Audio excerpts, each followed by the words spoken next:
Okay, Assalamualaikum warahmatullahi taala wabarakatuh dan selamat sejahtera. Selamat datang ke bahagian yang kedua untuk kerjaya dari rumah edisi Business Travel, iaitu memulakan bisnes anda.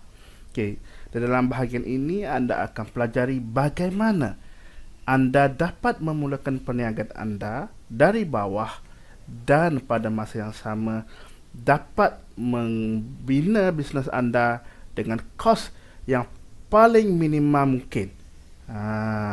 Jadi apabila kita mula nak buka bisnes, okay, apa perkara yang orang pertama fikirkan? Apa yang anda fikirkan apabila anda nak memulakan satu perniagaan? Mestilah modal, kan? Jadi orang biasa-biasa, kalau dia nak buka satu perniagaan dan dia tidak ada ilmu, kan? Jadi dia nak buka bisnes ni, kalau boleh nak semua nak besar, semua nak berskala besar, semua nak nampak grand. Lepas tu mulalah mencari modal, cari modal dengan keluarga, cari modal kalau tak boleh keluarga, mula dah nak fikir nak buat pinjaman, kan? Dan yang paling teruk lagi, dah tak boleh dua-dua, tak boleh pinjaman pun tak boleh, pinjaman dengan keluarga pun tak boleh, cari along. Ini yang menjadi satu masalah. Tapi saya nak membuka minda anda sedikit. Okay. Tahu tak, kalau ikut kajian yang dilakukan oleh SSM, Suruhanjaya Syarikat Malaysia, 93% perniagaan tutup dalam tempoh 3 tahun selepas beroperasi. Ini yang berlaku kepada saya sendiri semasa saya mula-mula buka bisnes dahulu, kan? Dengan tidak ada ilmu, saya buka terus membuat pinjaman perniagaan, dan tak sampai 3 tahun perniagaan itu terpaksa tutup, dan itu memberikan impak yang sangat teruk ke atas emosi, ke atas fizikal, dan saya menghadapi tekanan yang teruk seperti yang saya ceritakan di dalam bahagian yang pertama. Dalam bahagian pengenalan saya dah ceritakan bagaimana saya ni tertekan kerana saya tidak mempunyai mentor, tak mempunyai ilmu dan sebagainya. Jadi perkara itu anda kena fikirkan. Kalau kita nak buka satu bisnes, kita perlu cari jalan supaya kita dapat memulakan perniagaan itu dengan paling rendah modalnya, serendah yang mungkin. Kerana kita perlu letakkan dalam minda kita, okay, kalau ikut kajian dilakukan SSM ini, 93% ini satu jumlah yang sangat-sangat tinggi, kan? Dan maknanya hanya 7% perniagaan dapat bertahan selepas 3 tahun beroperasi. Jadi kalau kita nak memikirkan apabila kita nak buka satu perniagaan, kita kena ada mindset. Aku buka bisnes ni kena ada mindset, mungkin bisnes ni akan gagal. Kita kena ada mindset tu. Tetapi memanglah kita buat seperti saya dalam teori mistik, kan, dalam bahagian konsisten, okay, orang berjaya ni dia buat sampai habis, buat sampai berjaya. Tapi dalam kadang-kadang tertentu mungkin kita tak boleh dah nak teruskan, kan? Mungkin dengan faktor overhead yang tinggi, tak boleh nak bayar gaji pekerja. Jadi benda-benda begitu kita kena fikirkan. Bayangkan kalau kita mula-mula buka bisnes, buka dengan buat pinjaman, kemudian apabila buat dengan sewa kedai yang mahal, kan, buat letak di bandar dengan sewa kedai besar, beli barang-barang, gaji pekerja 4-5 orang. Jadi apabila bisnes itu tak dapat nak diteruskan, apa yang berlaku? Hutang akan bertambah, hutang kedai akan bertambah, hutang pekerja akan bertambah, hutang pinjaman juga akan bertambah. Jadi kalau kita ada mindset, kita kata aku nak buka secara perlahan-lahan, berdikit-dikit, dengan menggunakan modal yang ada, aku mungkin satu-satunya anda boleh buka tanpa perlu ada kedai. Itu salah satu cara lah. Tapi mana kita kena ada mindset, kita kata selepas 3 tahun, kalau aku rasa bisnes ini boleh berdaya maju, dan apabila selepas 3 tahun insya-Allah bisnes akan berkembang. Dan pada masa itu, kalau anda nak buat pinjaman, silakan. Kerana operation bisnes kita sudah pun sangat-sangat stabil. Maknanya bisnes anda tu dah matang. So sebelum dalam tempoh 3 tahun tu, buatlah secara perlahan-lahan, buat secara kecil-kecilan. Ini saya nak kongsikan kepada anda satu video yang dilakukan oleh mentor saya, Dr. Azizan Usman, dan video ini memang beliau letakkan secara percuma di YouTube. Cuma saya nak kongsikan sedutan video yang Dr. Azizan lakukan tentang memulakan perniagaan yang baru. Okey.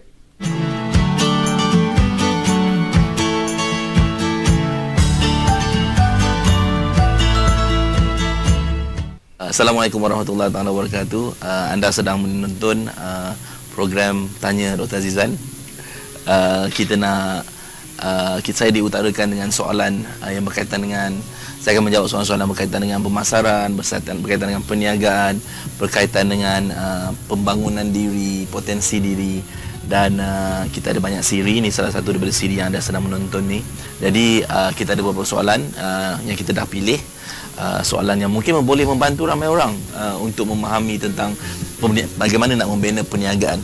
Dan itu semua soalan-soalan, contoh-contoh soalan yang kita pilih. Bukan saya pilih, tim kita pilih secara random. Dan saya pun tak tahu apa soalan. Dia akan bagi saya soalan tu, dan saya akan jawab, insyaAllah. Jadi kita mulakan dengan soalan pertama. Tuan-tuan dan puan, ramai orang meletakkan duit sebagai halangan untuk kita berniaga. Isunya adalah salah faham orang tentang perniagaan adalah mereka baru nak start perniagaan, tapi mereka nak buat perniagaan tu tiba-tiba jadi besar. Inilah kesilapan ramai usahawan, atau orang yang baru nak berniaga. Kalau anda baru nak berniaga, modal anda tak banyak. Macam soalan ni, dia kata saya ada modal 2,000, 3,000. Sarangan saya ialah jangan buka kedai. Antara cara-cara, beberapa pilihan yang anda boleh buat. Kalau saya di tempat dia, saya akan buat perniagaan ni secara virtual, secara online, tanpa ada kedai. Jadi saya punya cadangan bagi anda yang baru nak berniaga untuk kes ni, modal dia 2,000, 3,000, macam mana nak buat? Mulakan dengan tanpa office, tanpa pejabat. Ada satu tips yang saya boleh bagi. Ada beberapa cara. Satu, you buat daripada rumah. Tapi kalau anda takut alamat anda mungkin tak nampak prestige atau komersial, anda dapatkan service office. Service office ni adalah orang yang ada alamat yang cantik. Office di Menara Citibank, Menara Standard Chartered. Office dia cantik alamat dia, tapi dia bagi kita guna, sewakan alamat office dia, dan orang boleh call juga office tu untuk sahkan kita wujud ke tak wujud. Ini adalah satu servis yang anda patut guna, yang mungkin kos dia RM80 sebulan. Anda boleh guna alamat tu untuk semua label produk, corporate logo anda, tu alamat official anda, alamat rasmi anda adalah di office tersebut. Surat dia boleh hantar kat situ, telefon pun dia boleh call situ. Kalau call situ, dia akan transfer line tu ke handphone anda, walaupun anda dekat New York atau Tokyo atau belakang rumah, tengah lepak. So itu benda yang anda kena faham zaman hari ini. Alright, jadi kalau modal anda tak banyak, mulakan perniagaan sesuatu yang tidak memerlukan kos yang tinggi. Antara pilihan dia adalah jual produk orang lain, pasarkan produk orang lain, jadi ejen untuk orang lain. Kita boleh jualkan, promokan produk orang lain tanpa kita ada stok yang banyak. Jadi anda boleh mulakan dengan jadi wakil. Nana sekarang ni tak lama lagi nak masuk musim raya. Ada orang yang kata, alah, boleh buat bisnes macam tu. Yalah, kita mulakan dengan apa yang kita mampu. Alright, so tips pertama, jadi wakil kepada produk orang lain. Yang kedua, anda boleh mulakan dengan jadi ejen insurans, takaful, asset management ataupun investment advisory untuk unit amanah. Itu semua benda yang bagus untuk anda mulakan tanpa modal yang tinggi. Satu lagi, jadi property real estate agent pun bagus untuk anda mulakan. Anda masih lagi boleh bekerja dan anda boleh mulakan bisnes sampingan. Nombor dua, cari mentor yang dah terbukti. Bila anda cari orang-orang yang meniaga ni semua, cari yang dah memang bantu ramai orang. Itu lebih senang anda nak berjaya. Yang ketiga, cari yang sanggup nak ajar, committed nak ajar, nak kongsikan ilmu dia.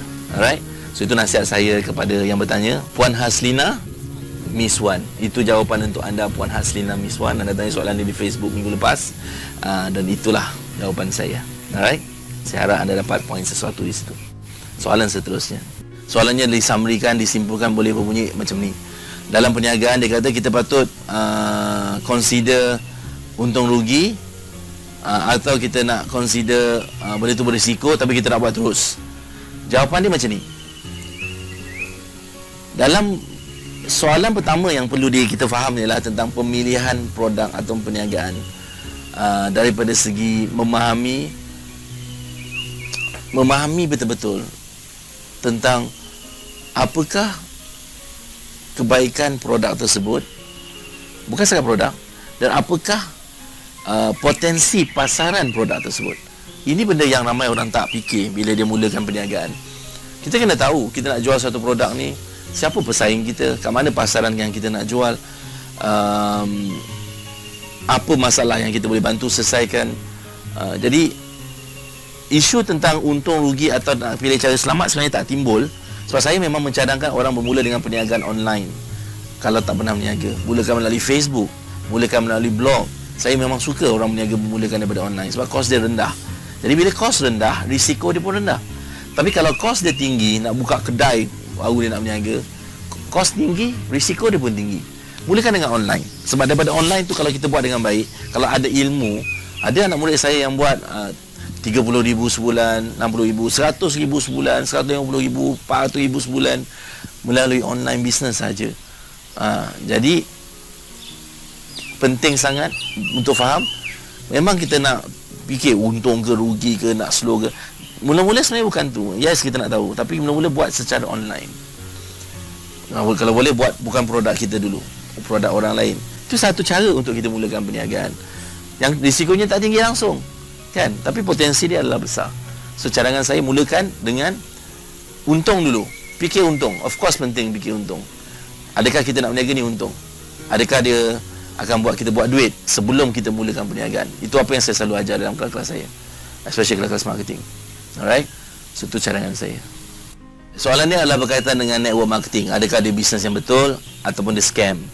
Okey, saya adalah orang yang sangat menyokong ataupun mencadangkan orang untuk berniaga. Dan perniagaan ni luas. Ada banyak konsep model perniagaan. Ada orang perniagaan tu namanya trading. Trading ni dia tak keluarkan, dia ada beli barang banyak, lepas tu dia supply. Dia just jadi orang yang supply, distribute pada orang lain. Itu trading. Kita ada sistem manufacturer pengilang yang mengeluarkan sendiri, lepas tu bagi pada distributor. So kita ada teknik networking ataupun multi level marketing pun adalah satu konsep atau model yang mana dia adalah satu bentuk pemasaran sebenarnya. Cuma orang panggil dia multi level sebab dia pelbagai aras. Sebenarnya sama dengan konsep traditional business. Pengilang bagi kepada wholesale bagi pada pengedar, distributor ataupun retail outlet. Sama konsep dia. Cuma dalam kes multi level ataupun network marketing, bila pengilang keluarkan, producer yang mengeluarkan produk, produk tu tak jumpa dekat kedai-kedai. Produk tu adalah dijual, pasarkan melalui manusia, yang tidak perlu ada kedai-kedai ni semua. Cuma isu dengan MLM ni, network marketing, ada setengah-setengah network marketing ada isu company-company yang atas nama network marketing, tetapi mereka sebenarnya menjalankan skim piramid yang salah ataupun yang tak berapa syariah compliance. Jadi ini yang kita kena hati-hati. Tapi banyak company yang network marketing yang bagus, ada yang listed dalam stock market international ataupun local. Jadi yang produk dia bagus, berkualiti, sistem dia bagus, banyak.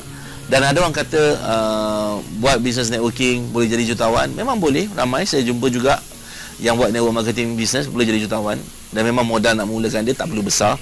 Kalau kita modal nak kena beli jawatan, position sampai berapa puluh ribu, itu semua dah karut dah tu, kan? Tak perlu sebenarnya. Network marketing adalah kita membina perniagaan tu atas dasar nak bantu orang dapat produk yang bagus, atas dasar nak bantu orang cari pendapatan yang bagus. Itu konsep dia, network marketing, networking dengan manusia lain. Jadi kalau tanya saya, pendapat saya, networking business is quite a good business. Kalau siapa yang tak tahu apa business nak start, pilih yang mana yang bagus. In term of company tu mesti bagus, produk dia berkualiti, sistem dia bagus, dan pilih leader yang bagus. Itu juga penting. Bergantung apa perniagaan yang kita buat, bergantung apa pekerjaan yang kita buat.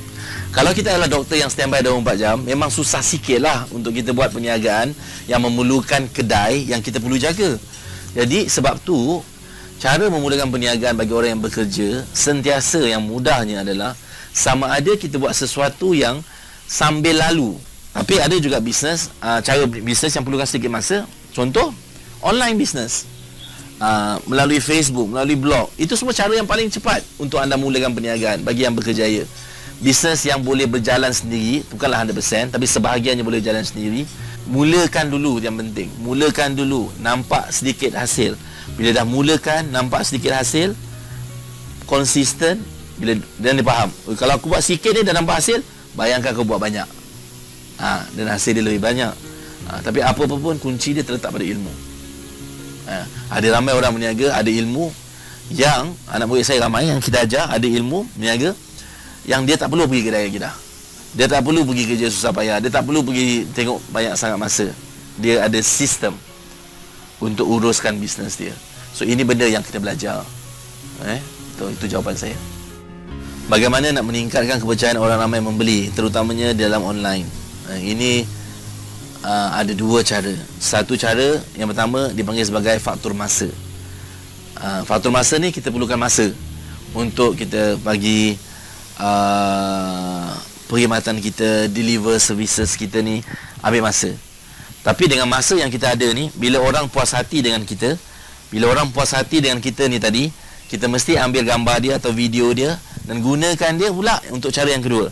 Cara kedua ni adalah buat orang tahu yang ramai orang percayakan kita. Buat orang tahu yang orang dah berjaya guna atau gembira menggunakan produk kita atau perkhidmatan kita. Saya bagi contoh. Di dalam seminar saya dah mengajar seminar dah masuk 6 tahun, tahun ke-6, dan kita dah mengajar lebih 500,000 orang. So, kita ada banyak sangat gambar, testimoni, kejayaan orang-orang yang dah hadir kelas-kelas kita.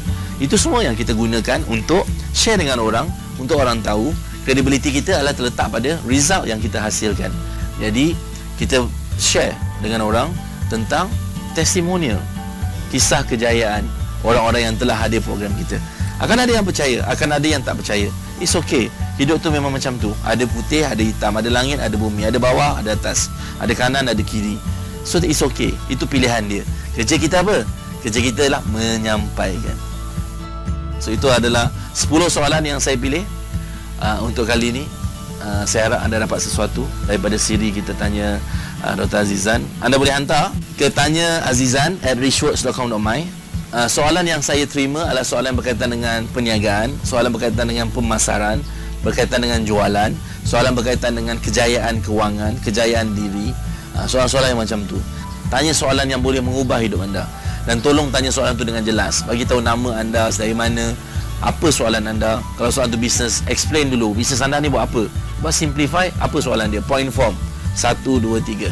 Dan kita akan jawab. Kalau soalan tu terjawab, terpilih, kita akan jawab dalam siri seterusnya.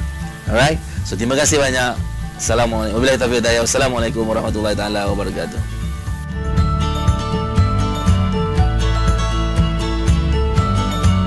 Okey, macam mana video tadi? Okey, saya harap anda mendapat informasi-informasi yang dapat membantu anda untuk membina perniagaan yang insya-Allah akan memberikan apa yang anda impikan. Tapi yang paling penting, kita work smart, kita start small. Okay. Dan apabila kita mencapai satu tahap, bolehlah kita nak buat dengan lebih tinggi. Kalau kita nak lebih jauh, nak buat pinjaman semuanya, tidak mengapa. Tapi peringkat awal, beginners, kita kena berani untuk mengambil langkah yang kecil dahulu. Jadi apakah ciri-ciri bisnes yang ideal?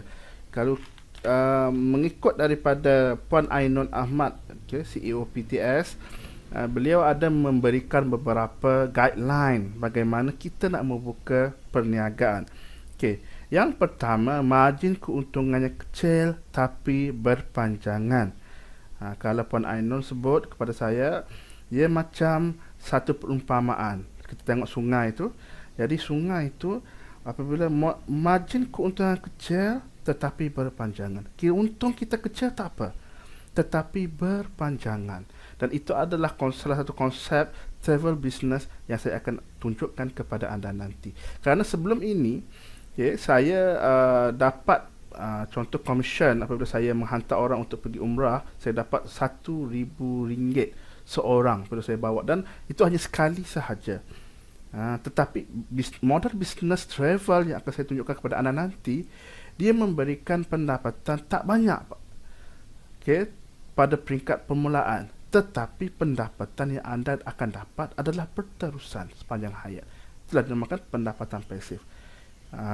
Jadi model itulah yang kita nak dalam perniagaan kita. Macam kita dalam gambar ni, anak-anak sungai tu, kalau perumpamaannya Puan Ainul cakap macam anak-anak sungai yang terus mengalir sepanjang tahun demi tahun. Kalau kita tengok sungai itu tak pernah berhenti. Walaupun anak-anak sungai itu hanya kecil sahaja, tetapi airnya mengalir setiap tahun, dan itulah yang kita nak. Yang kedua, bisnes itu dapat berkembang. Jadi maknanya apa? Kita punya pendapatan itu ataupun bisnes itu boleh berkembang lebih jauh, lebih besar lagi. Kalau perumpamaan daripada Puan Ainul, macam anak sungai yang semakin jauh, semakin banyak airnya, semakin besar lembangan dia. Jadi kita nak perniagaan seperti itu.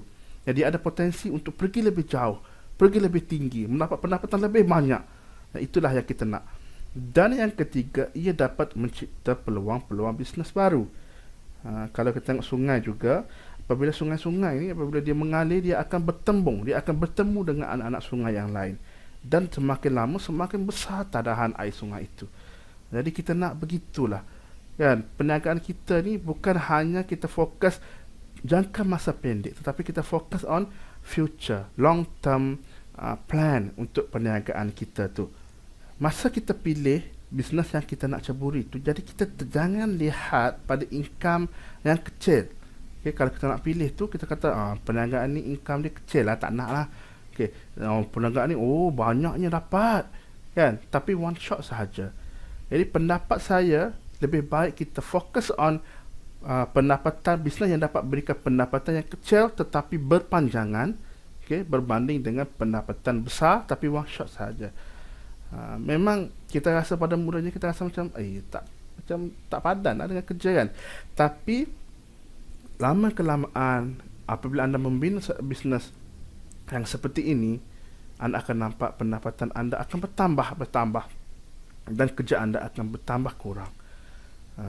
Jadi kalau kita tengok, kalau saya sirah Nabi Muhammad SAW, okay, Nabi sendiri dia tak pernah terlibat dalam sektor pembuatan ataupun pengeluaran.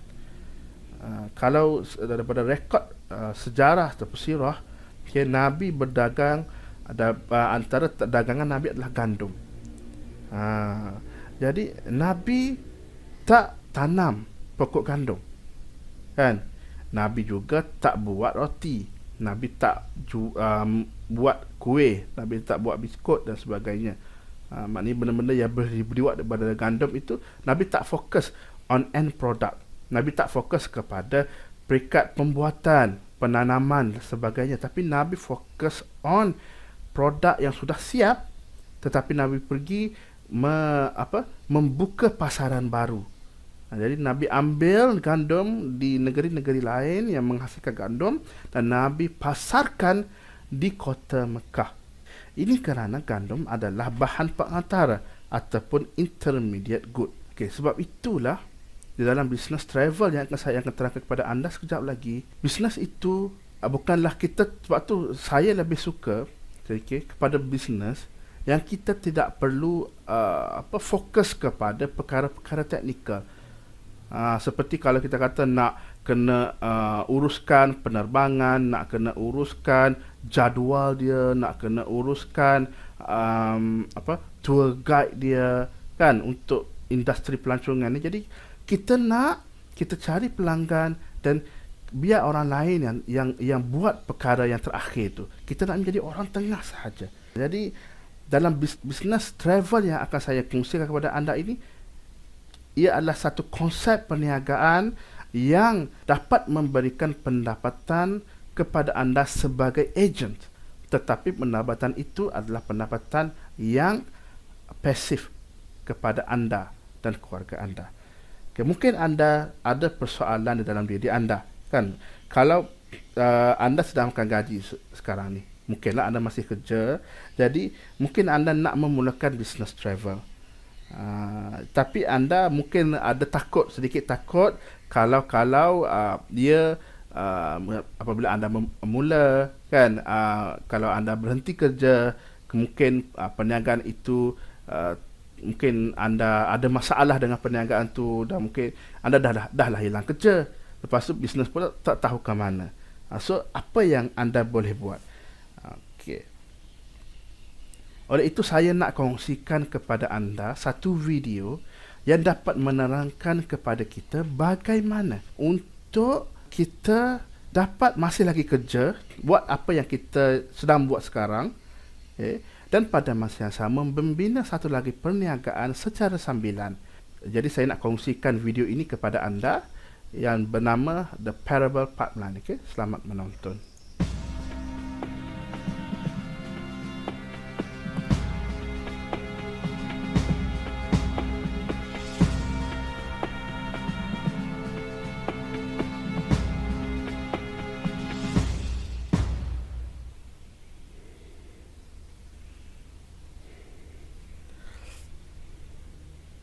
My name is Burke Hedges, author of the best-selling book, The Parable of the Pipeline.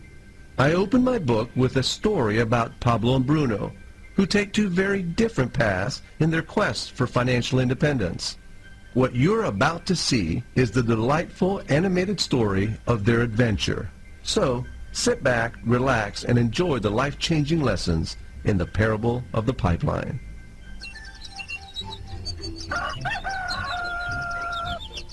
Far away, in a small village, near a beautiful valley, lived two friends, Pablo and Bruno. They were both young and dreamed of a better life for themselves. They'd often discuss their dreams about how they would become the most successful men in the village. They weren't afraid of hard work, and they searched for opportunities to help realize their goals and achieve their dreams. One day, an opportunity presented itself.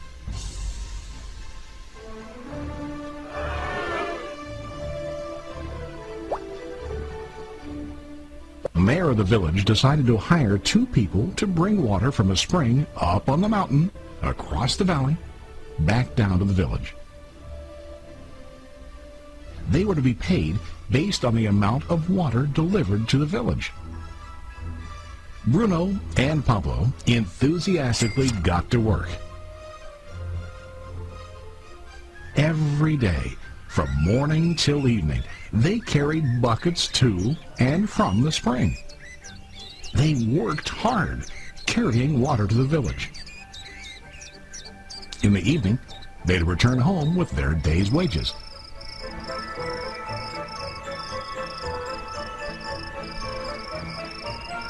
Bruno was satisfied with his work and the money he earned. He was sure that with this work he could achieve his dreams. Bruno thought that to increase his wages he could use bigger buckets to bring more water each trip. He believed with a larger income he would soon be able to buy a cow and the house that he dreamed about.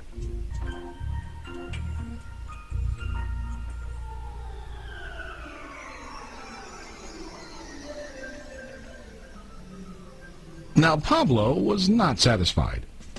At the end of the day, his back and hands ached, and he was exhausted. He was looking for an easier way to earn more. One day an idea occurred to Pablo. He imagined building a pipeline to deliver the water from the mountain spring to the village. With this pipeline, he could get more water to the village without carrying buckets back and forth from the spring to the village. Soon, he got very excited about his idea and began to plan. Pablo, of course, shared his idea with his friend Bruno and asked him to join with him to work on and help build the pipeline. Bruno thought the idea was crazy. All Bruno could think about was what his money could buy today and how to get it quicker. He felt that building a pipeline would slow him down and delay him in achieving his goals. Instead, Bruno got bigger buckets and went more often back and forth, fetching water. He was sure that with this method, he could make more money. Pablo decided to build the pipeline on his own. He understood that it would not be easy to build, and it would take time to complete the pipeline. Pablo knew that it could take several years to finish, but he set his mind on his goal. Every day he worked and carried water like before. But on weekends and during his spare time, he worked hard to dig in the rocky soil and build his pipeline. In the first month, there was little to show for his work.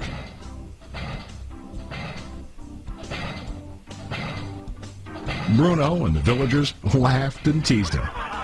They called him Pablo the Pipeline Man. During this time, Bruno's income doubled. He already bought a cow and a bigger house. His lifestyle changed. He now spent time after work in the bar, enjoying his hard-earned wages from delivering water.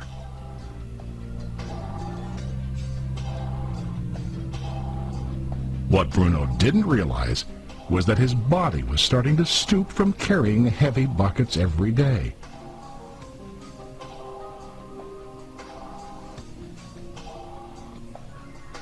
His face looked worn and his body tired.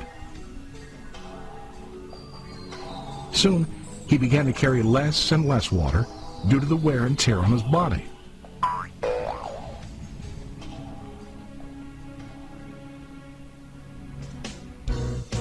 Month after month, Pablo worked. Soon a year passed, and then a second year. Finally, Pablo finished his pipeline. He now used his pipeline to deliver water to the village instead of carrying buckets. Pablo was now earning more money than ever before. The water continued flowing to the village, while Pablo wasn't working. While he slept and ate, the water flowed. Pablo was happy and proud of his insight, persistence, and hard work. Now his income flowed as long as the water flowed through his pipeline.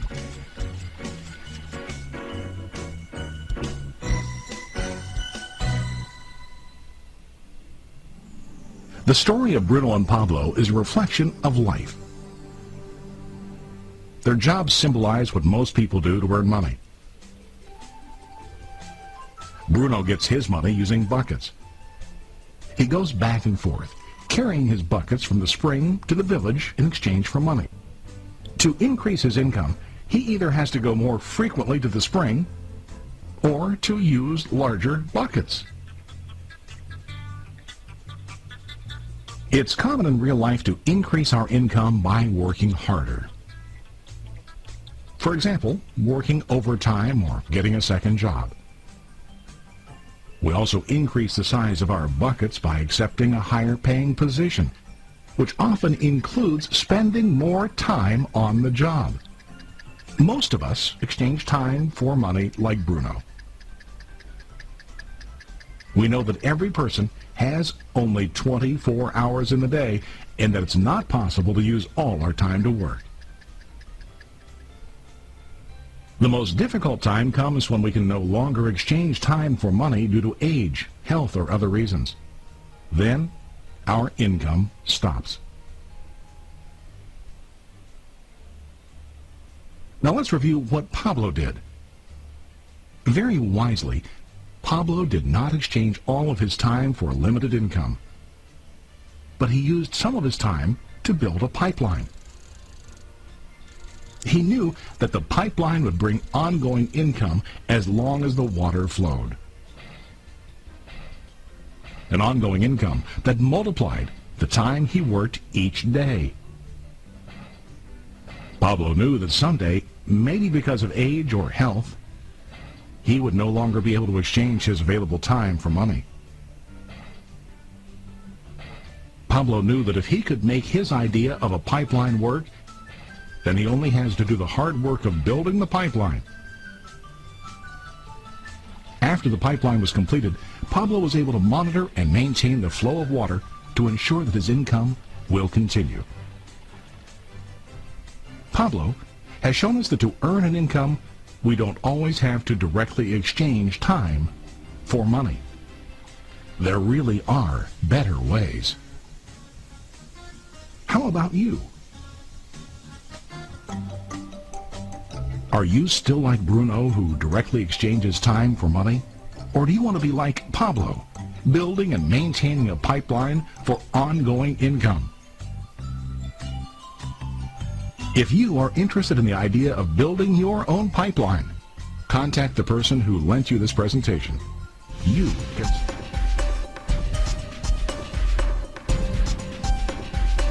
Bagaimana dengan video tadi? Okey tak? Anda faham tak apa yang anda perlu lakukan sekarang? Jadi mungkin anda tak nak lah jadi macam Bruno kan? Jadi anda nak jadi macam Pablo. Kita tengok macam Bruno tadi tu, dia sanggup untuk mendapat pendapatan yang banyak pada peringkat awal dia. Kan dia nak dapat income yang banyak untuk mula-mula start bisnes ataupun memulakan start kerja je nak income banyak. Lepas tu dia sanggup membawa bekas air yang lebih besar dan pergi dengan lebih acap kali ambil air tu. Tapi Pablo, dia tak fikir begitu. Dia fikir tak ada masalah, aku luangkan sedikit masa aku untuk membina satu perniagaan yang dapat berikan aku pendapatan pasif. Ya, tapi aku masih lagi nak fokus kepada kerja aku sekarang. Oleh itu, saya nak anda pilih satu perniagaan yang dapat berikan anda pendapatan pasif. Okay, bukannya, sebagai contoh, anda cari kerja satu lagi. Dan apabila anda cari kerja satu lagi, ia tidak memberikan anda pendapatan secara jangka masa panjang, hanya memberikan pendapatan jangka masa pendek. Kalau anda berhenti kerja yang second tu, pendapatan anda akan berhenti. Tapi kalau anda membina satu perniagaan yang dapat memberikan pendapatan secara pasif di kemudian hari, maksudnya apabila pendapatan yang kedua tu, pendapatan perniagaan yang kedua tu sudah melebihi daripada gaji anda, mungkin pada masa itulah adalah masa yang sesuai untuk anda untuk berhenti kerja dan fokus 100% kepada perniagaan yang kedua itu. Dan antara model bisnes yang menyerupai pendapatan kedua yang seperti dalam video The Parable Pipeline itu adalah perniagaan business travel yang saya akan kongsikan kepada anda sekejap lagi. Jadi kalau anda nak tahu, kita tunggu sahaja. Saya akan dedahkan kepada anda satu model perniagaan yang dapat berikan anda pendapatan pasif. Kemudian, setiap orang nak jadi jutawan, kan? Jadi kalau anda nak jadi jutawan, anda kena faham konsep cash flow quadrant. Quadrant ini diciptakan oleh pakar keuangan yang terkenal iaitu Robert Kiyosaki. Okay. Dan cash flow quadrant ini ada diterangkan secara terperinci di dalam bukunya Cash Flow Quadrant dan juga ada diterangkan di dalam buku Rich Dad Poor Dad. Ini adalah cash flow quadrant yang diajarkan oleh Robert Kiyosaki. Yang pertama, di dalam kehidupan ini ada orang menjadi employee. Yang kedua, ada orang menjadi self-employed, ada orang menjadi business owner dan ada orang menjadi investor. Kalau anda sedang bekerja sekarang ini, makan gaji kerajaan, swasta dan sebagainya, anda berada di bahagian employee ini. Anda ada kerja dan anda fokus kepada active income. Anda perlu kerja dan tiada security. Kalau contohnya anda sakit kan, ataupun anda terpaksa berhenti bekerja, maka anda tidak mempunyai duit lagi. Dan anda tiada masa kerana masa anda hanya dipenuhi untuk memenuhi keperluan pekerjaan anda. Kemudian ada orang apabila contoh dia nak keluar daripada kepompong pekerjaan, dia mungkin nak buka perniagaan. Tetapi perniagaan yang buka hanyalah dipanggil self-employed. Self-employed ini bermaksud anda ada bisnes tetapi sebenarnya anda bekerja dengan bisnes anda itu. Maksudnya walaupun anda mempunyai satu bisnes, tapi sebenarnya anda membina bisnes itu untuk memberikan gaji bulanan saja kepada anda. Kalau kita tengok bangsa kita memang ramai yang menjadi self-employed. Dan orang-orang yang buka kedai makan, Okay, kedai runcit dan banyak-banyak perniagaan kalau kita tengok tu. Kalau satu bisnes tu kalau dibuka 10 tahun lepas kan, dibandingkan dengan 10 tahun lepas dan pada hari ini tidak berubah sedikit pun, itu adalah orang self-employed. Dia buat bisnes, tapi bisnes itu hanya untuk memberikan dia pendapatan sahaja. Dia tidak ada apa-apa perancangan pun untuk perniagaan dia. Dan orang ini mempunyai hutang yang besar, sering tiada duit, dan orang ini sentiasa stres. Dan 95% daripada orang membina perniagaan berada di bahagian ini. Dan mereka hanya menguasai 5% daripada kekayaan orang-orang yang membuka perniagaan. Maksudnya, walaupun jumlah orang 95% orang berniaga berada di dalam tangga self-employed ini, tapi mereka kekayaan terkumpul mereka hanyalah menguasai 5% daripada kekayaan keseluruhan orang yang berniaga. Jadi kita nak keluar, kita nak membina sebuah perniagaan, kita nak pergi kepada business owner. Business owner ini mereka mempunyai sistem. Sebab itu dalam teori mistik saya memang terangkan kita kena ada sistem. Jadi anda ada sistem dan orang bekerja untuk anda.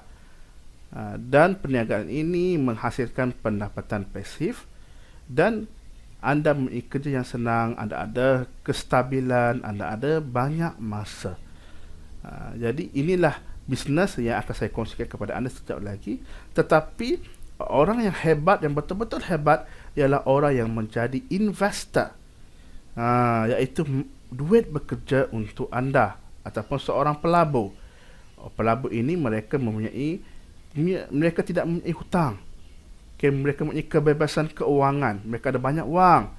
Mereka ada kebebasan. Dan hanya 5% daripada orang yang membuat perniagaan ini yang berada di dalam tangga investor, tetapi mereka menguasai 95% daripada kekayaan terkumpul orang yang berniaga. Jadi kita nak jadi orang B dan I. Kita tak nak jadi orang S dan E. Di situlah kita nak mentaliti seorang perniagaan yang bukannya seorang yang berada di berniaga hanya untuk hidup sahaja. Jadi saya akan kongsikan satu perniagaan yang dapat berikan kepada anda pendapatan pasif, dan anda berada di tangga B, iaitu business owner, dan apabila perniagaan anda sudah berkembang, anda akan menjadi I, dan anda boleh melabur hartanah, saham dan banyak lagi cabang-cabang perniagaan lain yang anda boleh venture apabila anda ada duit. Betul-betul? Jadi apa kelebihan seorang investor? Pertama, mereka bebas keuangan. Mereka bebas daripada hutang. Yang kedua, dapat berikan pendapatan pasif. Wang bekerja untuk anda. Di dalam seminar-seminar guru-guru saya, sering mereka sebut, money works hard for me and makes me more and more money. Maksudnya, duit kerja keras untuk saya dan ia menghasilkan lebih banyak duit. Jadi kita nak macam tu lah kan. Kita nak duit bekerja untuk kita. Dan kita mempunyai masa yang banyak bersama orang yang kita cintai, bersama ibu bapa kita, bersama anak-anak kita, bersama isteri kita. Kan? Kita nak ada banyak masa. Kita nak mencari ilmu, kita nak menjadi seorang manusia yang lebih baik. Kan? Kita boleh bantu komuniti kita, kita boleh bantu masyarakat kita boleh bantu agama kita. Dan yang keempat, anda bekerja kerana anda nak bekerja dan bukannya anda terpaksa bekerja. Jadi maksudnya, I work because I choose to, not because I have to. Sebut sama-sama dengan saya, I work because I choose to, not because I have to. Jadi yang kelima juga, anda boleh fokus kepada benda-benda yang anda minat. Seperti mungkin kita buat aktiviti sukarelawan, kita boleh mencari ilmu di dunia ataupun ilmu akhirat. Dan kita boleh membantu orang-orang yang memerlukan bantuan. Kerana itu adalah jalan yang lebih baik kalau kita mengetahui pahala dia, kebaikan kita, untuk diri kita, dunia dan akhirat. Jadi anda nak jadi E, anda nak jadi S, atau nak jadi B, atau anda nak menjadi I, anda yang tentukan sendiri. Jadi sebelum anda menjadi I, seperti yang saya sebut tadi, anda kena jadi B terlebih dahulu, business owner. Dan antara bisnes model bisnes yang dapat menjadikan anda seorang B adalah business travel yang akan saya kongsikan kepada anda nanti. Nak tahu tak?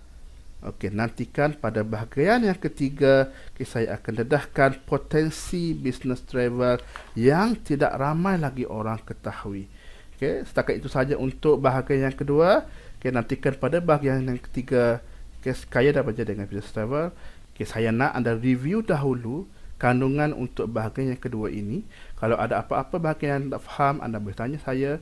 Okey, melalui Facebook, okey, melalui Twitter, ataupun anda boleh SMS saya. Dan anda ada apa-apa pertanyaan, tanyalah kepada saya dan anda boleh review berkali-kali. Dan kalau anda dah tak sabar lagi nak pergi ke bahagian ketiga, anda boleh terus pergi ke bahagian ketiga dan tengok apakah potensi business travel yang sedang menanti anda. Setakat itu saja. Assalamualaikum warahmatullahi wabarakatuh.